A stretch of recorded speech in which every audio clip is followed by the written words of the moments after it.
आज है 20 सितंबर 2025 दिन शनिवार। 1000 रुपए तक वेतन मिलेगा। इसके साथ ही आउटसोर्स कर्मचारियों के लिए पेंशन सुविधा होगी। सरकार ने इस व्यवस्था के लिए आउटसोर्स सेवा निगम का गठन किया, जो भर्ती से लेकर वेतन भुगतान तक की जिम्मेदारी संभालेगा। नए फैसले से प्रदेश के करीब 5 लाख कर्मचारियों को सीधा फायदा मिलेगा और उनकी नौकरी के साथ साथ आर्थिक स्थिरता भी सुनिश्चित होगी। सहारा इंडिया रिफंड प्रक्रिया शुरू, लाखों निवेशकों के खातों में पहुंची रकम। सहारा इंडिया में फंसी पूंजी को लेकर लाखों निवेशकों को बड़ी राहत मिली। केंद्र सरकार और सेबी की निगरानी में सहारा इंडिया रिफंड लिस्ट 2025 जारी कर दी गई। इस सूची में उन्हें निवेशकों के नाम शामिल हैं जिन्हें दस्तावेज सत्यापित पाए हैं और जिन्हें पहली किस्त के रूप में भुगतान मिलना शुरू हो गया। धीरे धीरे पात्र निवेशकों की रकम सीधे उनके बैंक खाते में ट्रांसफर की जा रही है। ये पहल न केवल आर्थिक सहारा दे रही है, बल्कि वित्तीय क्षेत्र में पारदर्शिता और विश्वास की नई मिसाल भी कायम कर रही है। यूपी में पहली बार गांव-गांव लगेंगे रोजगार मेले, 8000 युवाओं को नौकरी का मौका। उत्तर प्रदेश में पहली बार गांव-गांव रोजगार मेले आयोजित किए जा रहे हैं। सेवा योजन विभाग की देखरेख में निजी कंपनीज मेरठ मंडल के 6 जिलों के ब्लॉक स्तर पर युवाओं की भर्ती करेंगी। यहां स्कूल से लेकर post graduate, ITI, polytechnic, MBA तक के छात्र छात्राओं को मौके पर नियुक्ति पत्र मिलेगा। अलग अलग सेक्टर्स में नौकरियों के अवसर मिलेंगे, जिनमें शुरुआती वेतन 15 से 35,000 रुपए तक होगा। मेरठ मंडल के गाजियाबाद, गौतम बुद्ध नगर, बुलंदशहर, बागपत, हापुड़, मेरठ में आयोजित इन मेलों से करीब 8,000 युवाओं को रोजगार मिलने की उम्मीद है। योगी की बायोपिक अजय हाउसफुल, मुस्लिम जमात ने लगाया हराम का ठप्पा। मुख्यमंत्री योगी आदित्यनाथ के जीवन पर बनी biopic Ajay the untold story of a Yogi release होते ही छा गई। यूपी के बड़े शहरों में पहला शो हाउसफुल रहा और सिनेमाघरों में जय श्री राम व योगी योगी के नारे गूंज उठे। युवाओं में फिल्म को लेकर खासा उत्साह देखने को मिला है। वहीं दूसरी ओर विवाद भी शुरू हो गया। ऑल इंडिया मुस्लिम जमात अध्यक्ष मौलाना शहाबुद्दीन रजवी बरेलवी ने फतवा जारी कर कहा कि मुसलमान मोदी और योगी पर बनी फिल्म न देखें, क्योंकि शरीयत में फिल्म देखना हराम है। चुनाव आयोग का बड़ा एक्शन, 474 राजनीतिक दलों का रजिस्ट्रेशन खत्म। चुनाव आयोग ने गैर मान्यता प्राप्त पंजीकृत दलों पर बड़ा एक्शन लिया। चुनाव आयोग ने ऐसी 474 राजनीतिक पार्टीज का रजिस्ट्रेशन समाप्त कर दिया। इससे पहले अगस्त में भी चुनाव आयोग ने बड़ा एक्शन लिया था और 334 दलों का पंजीकरण समाप्त किया गया था। जनप्रतिनिधित्व अधिनियम 1951 के मुताबिक किसी भी पंजीकृत दल को चुनावी प्रक्रिया में हिस्सा लेना होता है। यदि वो लगातार 6 साल तक इलेक्शन से दूर रहता है तो उसका पंजीकरण समाप्त हो जाता है। इस नियम के तहत इलेक्शन कमीशन ने यह कार्रवाई की है। इस तरह अगस्त से लेकर अब तक 808 पार्टीज का पंजीकरण समाप्त किया जा चुका है। सिर्फ पीडीए वोट के भरोसे नहीं, समाजवादी पार्टी अखिलेश यादव की रणनीति में हुआ बड़ा बदलाव।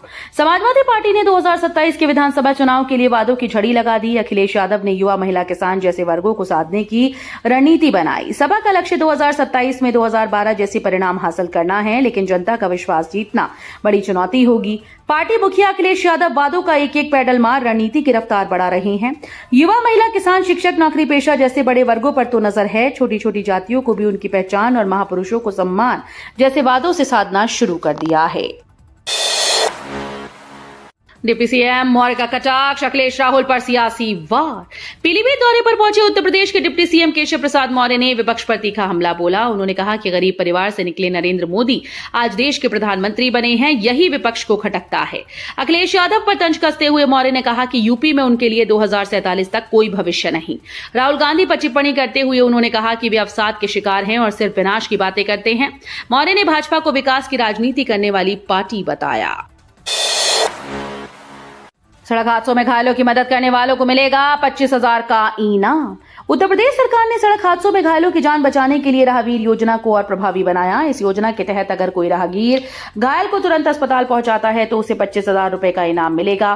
पहले ये इनाम 5,000 था। शासन का मानना है कि हादसे के बाद का पहला गोल्डन आवर जीवन बचाने में बेहद अहम होता है। ऐसे में लोगों को बिना झिझक मदद के लिए प्रेरित किया जा रहा है। बांदा में शुरू हुई भेड़ पालन योजना, किसानों को मिलेगी 1.70 लाख की सहायता। उत्तर प्रदेश सरकार ने ग्रामीण अर्थव्यवस्था को मजबूत करने के लिए भेड़ पालन योजना की शुरुआत की है। बांदा में किसानों को इस योजना के तहत 1.70 लाख रुपए तक की वित्तीय सहायता दी जाएगी। योजना का उद्देश्य है कि किसान पारंपरिक खेती के साथ साथ भेड़ पालन से अतिरिक्त रुपया कमा सकें। नरैनी के पशु चिकित्सा अधिकारी डॉक्टर अभिषेक कुमार ने बताया कि लाभार्थियों को कुल लागत का केवल 10% ही वहन करना होगा, बाकी खर्च सरकार वहन करेगी।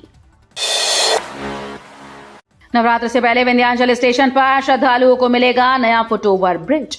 विंध्याचल रेलवे स्टेशन पर शारदीय नवरात्र मेले से पहले श्रद्धालुओं को बड़ी सौगात मिलने वाली है। 8 करोड़ की लागत से बना 12 मीटर चौड़ा 80 मीटर लंबा फुटओवर ब्रिज जल्द ही यात्रियों के लिए खोल दिया जाएगा।